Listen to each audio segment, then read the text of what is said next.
దీనికి సంబంధించిన blouse cutting అయితే పెట్టానండి. ఒరిజినల్ క్లాత్ మీద పెట్టి కట్ చేసేటప్పుడైతే నాకు చుక్కలు కనిపించినియి. అక్కడ మీకు ప్రింట్ చూసారు కదా! శారీలో కనిపించిన క్లాత్ అనేది ఎంత క్రాస్‌గా వచ్చిందో, అస్సలు నాకు కుదరలేదనమాట.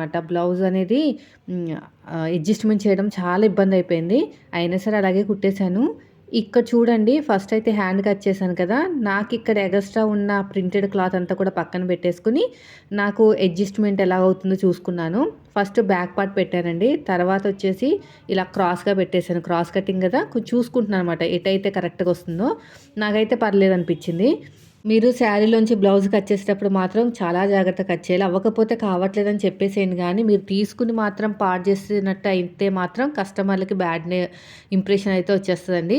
కుదరకపోతే అంటే మాకు అడ్జస్ట్‌మెంట్ చేయడం రాకపోతే రాదని చెప్పేసేయండి. ఏం పర్లేదు.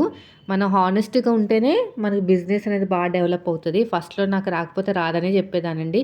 వస్తే వస్తదని చెప్పేదాన్ననమాట. అలాగే నా బిజినెస్ అనేది బాగా డెవలప్ అయింది. సో, మీరు నిజాయితీగా ఉంటే సరిపోతది అంతే. మీకు రాదని ఒప్పేసుకోండి, పర్లేదు.